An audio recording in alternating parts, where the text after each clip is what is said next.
Sobat Kairos yang dikasihi Yesus Kristus, firman Tuhan yang menyapa kita hari ini tertulis di Yesaya 40 ayat 31. Demikian firman Tuhan. Tetapi orang-orang yang menanti-nantikan Tuhan mendapat kekuatan baru. Mereka seumpama raja wali yang naik terbang dengan kekuatan sayapnya. Mereka berlari dan tidak menjadi lesu. Mereka berjalan dan tidak menjadi lelah. Demikian firman Tuhan. Sobat Kairos yang dikasihi Tuhan Yesus Kristus, umat yang berada di tempat pembuangan mengekspresikan keputusasaan mereka dengan keluh kesah. Mereka merasa ditinggalkan dan diabaikan oleh Tuhan. Nabi Yesaya menanggapi keluhan tersebut dengan mengingatkan kembali tentang hakikat Tuhan sebagai Allah yang kekal dan pencipta segala sesuatu. Ia tak pernah lelah atau lesu, dan hikmatnya tak terbatas. Dengan kata lain, Tuhan tak pernah berhenti melakukan pekerjaan-pekerjaannya bagi seluruh ciptaannya. Ini semua terjadi dengan cara yang melampaui pemahaman manusia.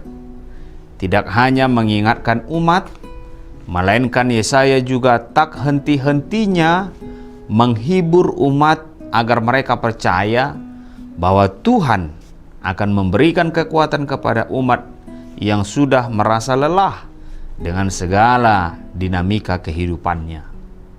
Tuhan juga memberikan semangat bagi mereka yang merasa tak berdaya. Rasa lelah dan ketidakberdayaan merupakan situasi yang manusiawi. Bahkan orang-orang muda yang biasanya penuh dengan energi dan kekuatan fisik, dia merasa lelah dan mengalami kegagalan. Hal ini membuktikan bahwa kekuatan manusia memiliki batasan. Namun ia tak terbatas itu memberikan janji yang penuh pengharapan bagi siapapun yang menantikannya agar mereka mendapatkan kekuatan yang baru. Sehingga mereka dapat berlari tanpa menjadi lelah dan berjalan tanpa menjadi lesu. Di berbagai tantangan dan kesulitan itu merupakan sesuatu yang tak terelakkan dalam kehidupan orang beriman.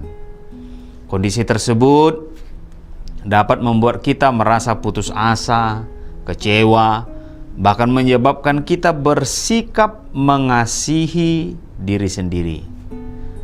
Mengasihani diri sendiri adalah reaksi alami ketika seseorang merasa terpuruk dan tidak berdaya. Namun sebagaimana Yesaya mengajak orang-orang Yehuda yang berada di pembuangan itu untuk terus menaruh harapan dan kepercayaan kepada Tuhan, kita pun diingatkan untuk mengarahkan fokus hidup kepada Tuhan yang menjadi sumber kekuatan dan pengharapan kita. Sobat Kairos yang dikasihi Yesus Kristus, Tuhan bersama kita ketika kita lelah dan patah semangat. Oleh sebab itu, Dia Maha berkuasa dan tidak berubah. Kuasanya kekal selama-lamanya. Kita boleh percaya apa yang dikatakan dalam Alkitab. Mereka yang menanti-nantikan Tuhan akan mendapat kekuatan baru. Itulah nats kita ini. Walaupun kekurangan yang kita alami sendiri tidak akan menentukan apa yang akan berlaku kepada kita, karena kita boleh mengandalkan Tuhan untuk membangkitkan semangat kita dengan cara yang sangat luar biasa. Kita akan mendapatkan kekuatan yang baru dengan berharap kepadanya dan terbang tinggi dengan sayap seperti burung raja wali. Amin. Selamat beraktivitas Sobat Kairos. Tuhan Yesus memberkati. Salam.